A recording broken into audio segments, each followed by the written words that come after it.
আমরা আজকে এসেছি ভার্জিনিয়া বিচে। ভার্জিনিয়া বিচের যে অংশে আজকে আমরা এসেছি এটি গ্রোমেট আইল্যান্ড। যদি বাচ্চারা সাথে থাকে তাহলে এই জায়গাটি একদম পারফেক্ট, কারণ এখানে খেলার জন্য খুব সুন্দর একটি পার্ক আছে। পার্ক থেকে একটু আগালেই সামনেই বিচ। প্রথমে গিয়েই রিশানার সাত্ত্বিক পার্কে কিছুক্ষণ মজা করে খেলল। আজকে রোদের তাপটা অনেক বেশি, কিন্তু সন্ধ্যার পরে ঝড় হওয়ার সম্ভাবনা আছে।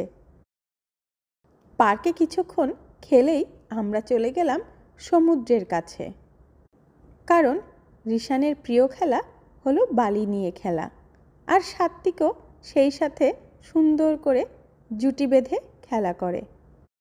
ঝড় আসার সম্ভাবনা থাকলেও ঝড় আর আসেনি, কিন্তু ক্লাউডি ছিল বলে সূর্যের তাপেও তেমন আর কোনো কষ্ট হয়নি।